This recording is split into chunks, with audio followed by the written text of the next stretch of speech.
नाम काशान अली है। मेरा ताल्लुक़ पाकिस्तान के शहर हैदराबाद से है और जहाँ तक मेरी पेशा वाराना ज़िंदगी का ताल्लुक़ है तो मैं ओ लेवल्स टीचर हूँ पाकिस्तान में।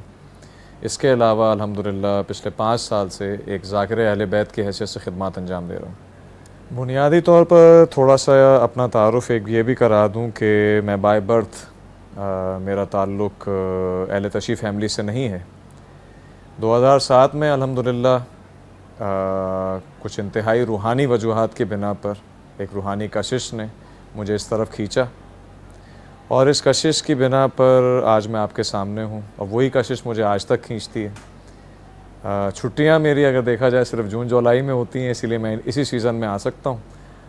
बाकी जहाँ तक ताल्लुक़ रहा कि करबला कैसे खींचता और क्यों खींचता है, तो मैं अगर अपनी दिली कैफ़ियत बयान करूँ तो मेरे जिस्म में जितनी सांस, जितना खून, जितना कुछ है वो सब मोहम्मद वाले मोहम्मद अलैहिस्सलाम के सदक़े और इसी वजह से ग़ालिबन मैं बार बार खिंचा चला आता हूँ।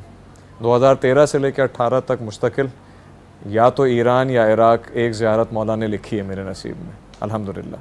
मेरे महसूसात ये हैं कि जैसे मैं दुनिया में इस वक्त कहीं नहीं हूँ, मैं अपनी ज़िंदगी का बेहतरीन वक्त उस जगह पर गुजार रहा हूँ जिसका वादा जन्नतुल फिरदौस के तौर पर किया गया। और यकीनी तौर पर ये सिर्फ़ इस वजह से नहीं कि हम सब ज़ायरीन यहाँ पर मौजूद हैं या अरबईन पर इतने लोग आ जाते हैं या आशूर पर इतने लोग आ जाते हैं। मेरा मानना ये है कि हम में से सब लोग ख़त्म हो जाएं तो मौला हुसैन को कोई कमी नहीं है। हम जो कुछ है मौला हुसैन की वजह से।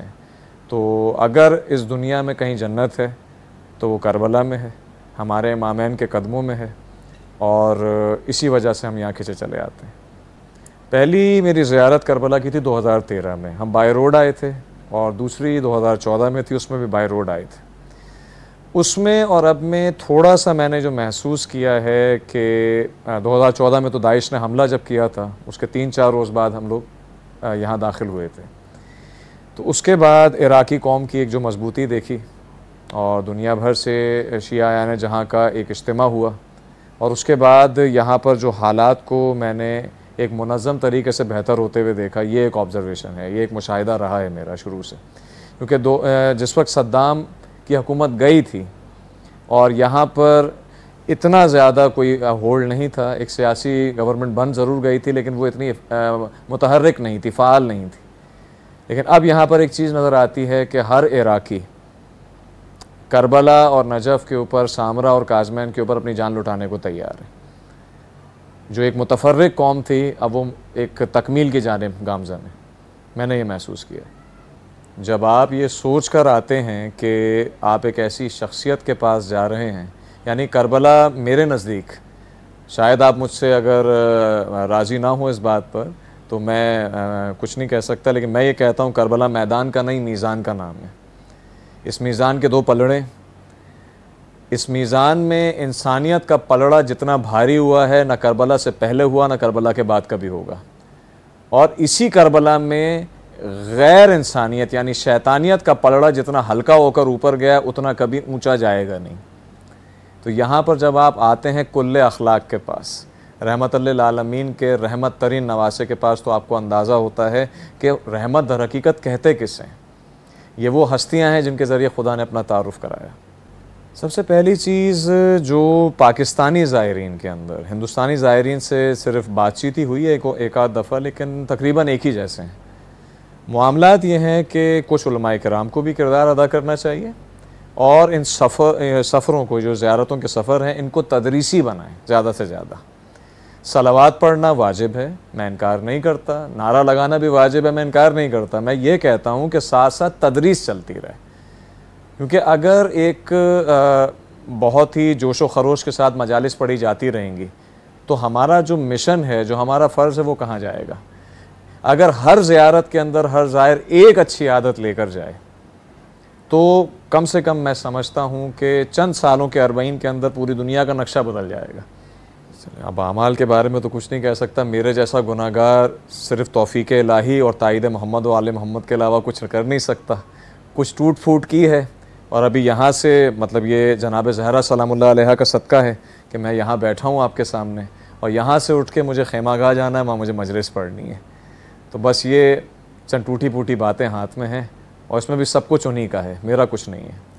एक आलिम दीन जब मैं इस तरफ आया तो मैंने डॉक्टर कल्बे सादिक साहब को उन दिनों बहुत पढ़ा। हिंदुस्तान के बड़े मशहूर आलिम हैं और बड़े दरमियाने अंदाज में उनके अंदर ये है कि अगर कोई उस तरफ से आ रहा है तो बड़े आराम से उसको बुला लें।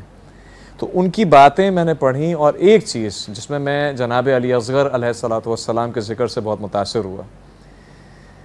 ये वाक़या है तो करबला से बिल्कुल ताल्लुक़ रखता है लेकिन कदर मुख्तलिफ है।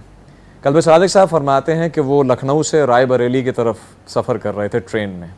उनके एक हिंदू दोस्त ने उनको बुलाया, लखनऊ बीच में से आता है, एक तरफ बरेली है एक तरफ रायबरेली है, बीच में लखनऊ है। तो जो हिंदू दोस्त उनके बैठे हुए थे उनके साथ चंद मज़ीद हिंदू हजरात भी थे।